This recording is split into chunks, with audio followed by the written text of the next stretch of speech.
Hallo, welkom bij Kikker TV. Vandaag hebben we een vrije dag, hebben we geen planning en gaan we even naar de stad om te filmen.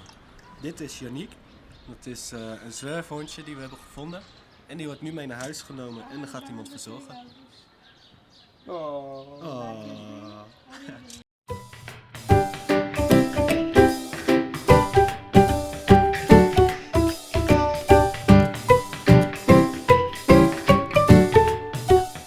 Oké, dus nu zijn we naar de bus aan het lopen. Alleen kleine Yannick hier, die mag niet mee in de bus, dus we gaan hem verstoppen onder de jas. Nou, het is allemaal goed gegaan met onze kleine makker. En nu gaan we naar de stad, gaan we hem thuis brengen en dan gaan we het zien. En kiss him.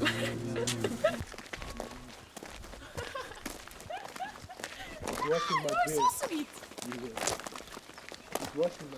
Now we are going to our home and we will put the small Yannick to our house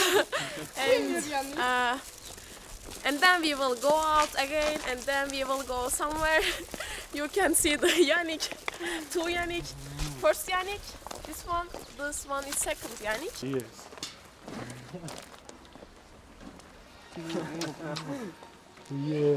Yes, give me kisses. Yes. Nou, we zijn aangekomen bij zijn nieuwe huisje. Hij is hartstikke moe van al het reizen. Maar hij zal het hier zeker goed hebben.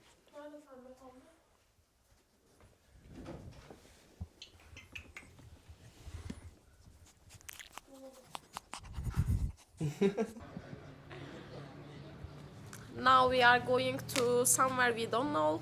We will decide later. And if you want to see my hands, you can look at there. My hands.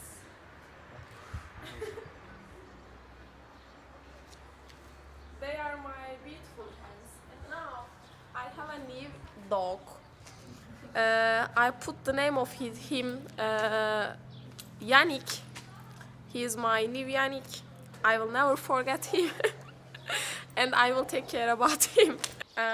These are my hands and I put the name of them. Yannick 1, Yannick 2, Yannick 3, Yannick 4, Yannick 5, Yannick 6. All of them are mine and I love them too much. And sometimes I'm confusing about their names because they look like each other and their names also look like each other. So, Yannick 1, come here. Come here.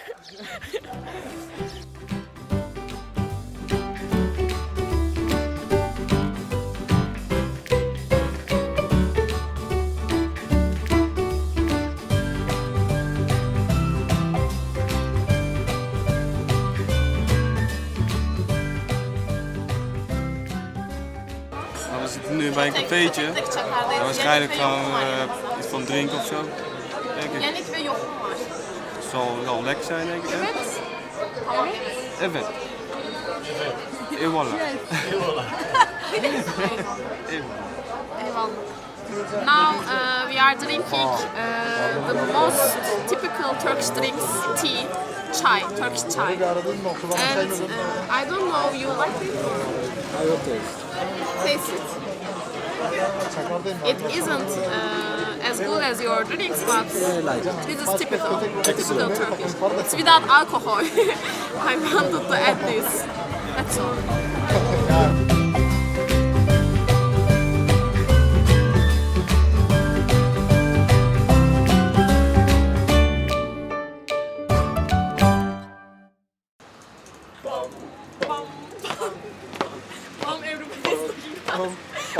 Bam! Nou, zoals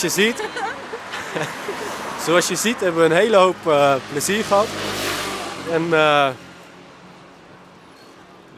ja, wat eigenlijk. Ja, we hebben gewoon heel veel plezier gehad en het is heel gezellig en alles gaat helemaal top. En helaas is de vakantie alweer bijna voorbij, maar het was een hele leuke ervaring en we komen sowieso nog een keer terug. Eyvallah. Dit was Kikker TV. Onlar da güle güle. Totsins.